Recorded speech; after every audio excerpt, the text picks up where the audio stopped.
এক জায়গায় একটি ছোট্ট মেয়ে ছিল। সে এক বড় জঙ্গলের পাশের একটি গ্রামে থাকত। তার দিদা তার জন্য লাল রঙের একটা রাইডিং হুড বানিয়ে দিয়েছিল। সে যখনই বাইরে যেত ওটাকে পরে যেত, আর সেই জন্যই সবাই তাকে ছোট্ট রেড রাইডিং হুড বলে ডাকতো। একদিন ছোট্ট রেড রাইডিং হুডের মা তাকে বলল, তোমার দিদার শরীরটা ভালো নেই, তুমি কি খাবারের এই ঝুড়িটা জঙ্গলের ওই পারে তার বাড়িতে পৌঁছে দেবে? ছোট্ট রেড রাইডিং হুড বলল, হ্যাঁ মা, দিদার সাথে দেখা করে আমার খুব ভালো লাগবে। সে তার লাল রঙের রাইডিং হুডটা পরল, টুপিটা মাথায় টেনে নিল আর খাবার ঝুড়িটা নিয়ে জঙ্গলের দিকে বেরিয়ে পড়ল। তার মা তাকে ডেকে বলল, মনে রেখো, রাস্তায় অচেনা কারোর সঙ্গে কোনো কথা বলো না। আচ্ছা, বলবো না, ঠিক আছে। ছোট্ট রেড রাইডিং হুড কথা দিল আর লাফাতে লাফাতে জঙ্গলের দিকে রওনা হলো। ছোট্ট রেড রাইডিং হুড তার দিদার বাড়ি খুব ভালো করেই চিনত, তাই জঙ্গলে হারিয়ে যাওয়া নিয়ে তার দুশ্চিন্তা ছিল না। কিন্তু রাস্তায় সে বেশ কিছু রঙিন ফুল দেখতে পেল। দিদার এই ফুলগুলো নিশ্চয়ই পছন্দ হবে। সে মনে মনে বলল আর ফুল তুলতে লাগলো। হ্যালো ছোট্ট সোনা। পেছন থেকে একটা ভারী গলার গর্জন শুনতে পেল। ছোট্ট রেড রাইডিং হুড চমকে গেল। ও ফিরে দেখল এক ভয়ঙ্কর নেকড়ে দুটো গাছের ছায়ায় দাঁড়িয়ে আছে। হ্যালো। ছোট্ট রেড রাইডিং হুড বলল, সে জানতো না নেকড়েটা চালাক আর হিংস্র ছিল। সে এটাও ভুলে গেছিল মা তাকে অচেনা কারোর সাথে কথা বলতে বারণ করেছিল। আজকের দিনটা কত সুন্দর, আর তুমি কোথায় যাচ্ছ? ভয়ঙ্কর নেকড়েটা জিজ্ঞেস করলো।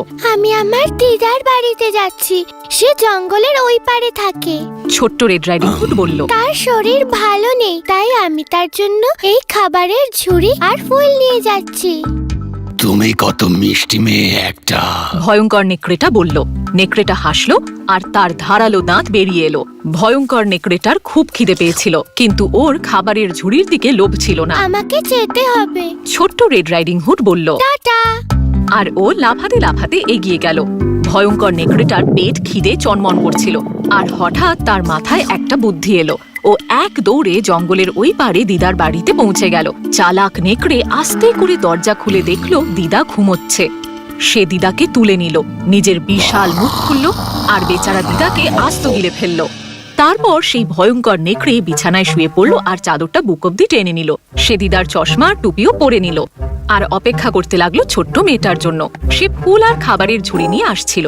যখন ছোট্ট রেড রাইডিং হুড বাড়িতে পৌঁছলো, সে আস্তে করে দরজা খুলল আর দেখলো দিদা বিছানায় শুয়ে আছে। কেমন আছো দিদিমা?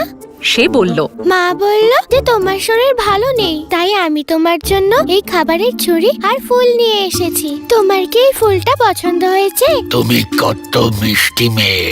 নেকড়েটা দিদার মতো করে বলল। আমার ছোট্ট সোনা, আমার কাছে এসো। ছোট্ট রেড রাইডিং হুড একটু কাছে এলো আর দেখলো দিদাকে দেখতে একটু অন্যরকম লাগছে। ওরে বাবা, সে বলল, তোমার চোখগুলো কত বড় বড় দিদিমা। কি সুন্দর, তাই না? বড় চোখ দিয়ে আমি তোমায় ভালো করে দেখতে পাবো। ভয়ঙ্কর নেকড়েটা বলল।